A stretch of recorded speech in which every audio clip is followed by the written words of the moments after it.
Welcome back, soon to be Dr. Milo Wolf here, and today we're here with a very special guest, Professor Mike Israetel, and in fact even creator of Team Full Range of Motion. Now, you know me as a big lengthened partials guy. In fact, that's what my PhD was kind of on in the end. But here's a big proponent of full range of motion. Mike, how are we doing? I've been fuller before, and rangier, and in more motion. Engorged? Ooh. Girthier? Ooh. Anyways, I want you to give me your best pitch for full range of motion versus, say, a partial range of motion in a lengthened position. Why do you think a trainee for hypertrophy, when should they adopt a full range of motion over lengthened partials? My best scenario or my best rationalization? Both. Hit me with all of it. Both. Got it. Best rationalization for choosing hypertrophy technique to be full range of motion is that we haven't really explored the space enough, literature-wise, to rule out the fact that an accentuated emphasis on the lengthened range plus the full range of the total movement isn't the most superior method of attaining gains versus just lengthened partials versus top-end partials versus classic full range of motion. So for example, if you do lengthened partials, dope, it works really well. If you do top-end partials, dope, it works not so well. If you do full range of motion, normally it works pretty well, but not as well as this. But what about the full range of motion, how we practice it, typically at RP, which is you really accentuate that stretch, big pause under tension, and then quick on the way up and really accentuate that stretch. It kind of combines, it's somewhere between full range of motion and a loaded partial mixed together. And I think that's the intellectually safe position because I think the literature hasn't tested and ruled that out yet, but also because there's pretty convincing evidence through mechanistic studies of the way muscle works that various parts of your muscles tend to be emphasized and de-emphasized in various ranges of motion through the physiological range. And thus, there's probably some part of muscle, though on the net, you get more growth from here to here. Probably some parts of the muscle cellular structures grow better from here to here. But we know that this part is on average better than this part. So by doing full range of motion, emphasizing the part that we know works best, to me intellectually, that's a safe bet. Now that's only because you asked me. I think incorporating lengthened partials is just smart at this point because of the literature. That if someone had to say, hey, why don't you just exclusively do lengthened partials? That's why I don't. From a hypertrophy perspective, but the best case for full range of motion for strength and for sport transfer is that you want to be strong in full range of motion. So yes, I'm a bodybuilder, but I'm also a jiu-jitsu practitioner. I need to do full ROM because there ain't no partial ROM in the fucking streets, baby, but also on the mats. Like if you have to push somebody away from you, you got to be strong every part of your body's ability to move. So if you're just strong at the partial point, gee whiz, you're going to be put by life and by sport into a position which you want strength all the way around. And also, curiously, for an extra bit of tidbit wisdom, we had a question in the TMFR forum recently where someone asked, hey, what's the deal with like matching the strength curve to the exercise, to the muscle strength curve, machine strength curve?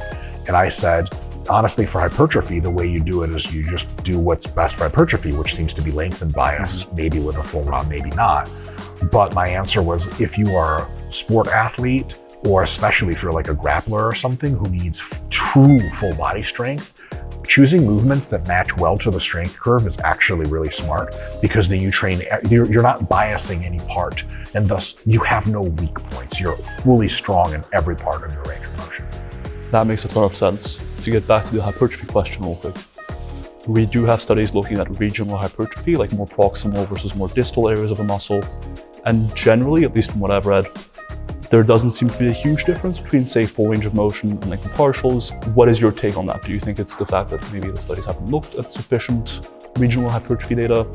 Why do you think you're still reserved with regards to saying that potentially lengthened partials offer the same regional hypertrophy benefits? Because of the older literature talking about various parts of the muscle being active motor unit by motor unit in different ranges, specifically in animals. The regional hypertrophy to me is one of these things where maybe you spend 80% of your effort here to here, 20% here, but to me the argument that this is all you do and you never come to here is definitely a distinct possibility that that's true, but I discount it slightly. So what I do is I move from the default position of the state of the evidence as it was into the new position of the new state of the evidence. I do kind of two things. One is I move in relationship to the strength of the evidence, the volume of the evidence, how much we're really saying, okay, lengthened partials, for example. But I also move on the margins. I move to some here intermediate point. So used to be just by default full ROM, including the peak contraction. Intellectually, I thought that. Practically, I knew that when I really emphasized the peak contraction, you really get a better response than any of the stimulus proxies we talk about, RP, pumps, soreness, nothing really changed. As a matter of fact, it got a little worse. So it's like, okay, maybe full range, but maybe not the squeeze at the top of the bicep is a big deal, or the lat pull down, the squeeze at the bottom, maybe that doesn't do a whole lot. But now I'm in the position of like full range, mostly when you can get a easy setup and a really easy to track way that has a high stimulus to fatigue ratio with lengthened partials. Just do those, for example, on calf raises. I no longer come all the way up on calf raises. I come out a little bit up and then back into that low, a little bit up. It's been working great for me. But for everything else, the default is, yes, full range of motion is very good, at least very good. And if you can accentuate that eccentric, especially close to that bottom end, you're going to get a huge fraction of the benefits of lengthened partials. And then maybe if lengthened partials turn out to be the true thing, what I can tell myself in my intellectual journey, let's say in the year 2027 with robots and everything, we all only do lengthened partials for hypertrophy. I can talk about it on a podcast or something, like we started at full ROM. And as the literature presented itself and got stronger, I moved into lengthened partials. I didn't just jump into that. There's a chance I'm wrong and that I'm too conservative and I should have just jumped in because maybe it's already clear enough. But I like to move, maybe not slowly, but gradually from one thing to the other. Sure, that makes a lot of sense. Final question. Do you see any benefits, for example, to incorporating shortened partials or shortened overloaded movements for anything that emphasizes that shortened position as opposed to that lengthened position in practice? Yeah, strange sport-specific things like arm wrestling.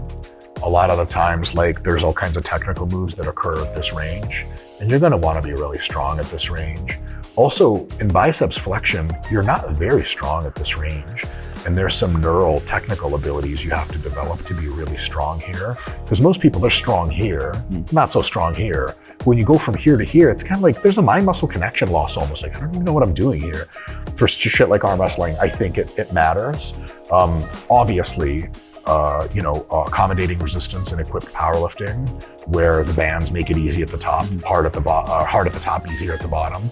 Reverse to what you want for hypertrophy, but that's exactly what it's going to feel like when you put on the squat suit or very close. So you want to train like that. So outside of some sport-specific stuff, maybe there's something to it. Another really quick application is some muscles, you seem to be able to connect with them much better in a shortened position. There's a crunch you get in the back, various muscles of the back that you train where there's vertical pulling, horizontal. The muscles used to get that crunch, they seem to be somewhat different than the ones that you feel the biggest stretch with. So if you get a really awesome mind-muscle connection with your back in a way that you just don't feel with the super stretch, and it's novel to you, and it seems like it makes you sore in different places and allows you to connect with your back and activate parts that maybe you weren't able to, then I think it's worthwhile exploring that, definitely through full range, but maybe even some shortened partials, and just to see if there's any fruit on that tree, so to speak. I'm not guaranteeing you'll get great results. I'll tell you this, if someone's like, look, I used to have real trouble connecting with my back. It was even hurting my posing. When I started doing some work with lat pull downs, lightweight, where I crunch, squeeze, come up, crunch, squeeze, I really connected. I'm not gonna tell them like, well, you're wrong because #science. I'll just be like, dope, that's a clever way to figure it out. It's just like going to the average and saying, what should the normal person train like? What I would say for people entering the gym for the first time, especially because most people with new workouts, they want some form and some function. I would say full range of motion is king with a bias to the loaded stretch. And if you get more advanced hypertrophy training, you may find that many of your full range exercises are even better if it's just the loaded stretch, and you may not find that. And then I would navigate that 2023 on a personal individual basis. Mike, you killed it. Check out the... Indeed. Range of motion, dead. Full ROM is dead. Team for ROM is dead, apparently. Folks, check out the Renaissance Periodization YouTube channel. And Mike, thanks for being here. Huge honor.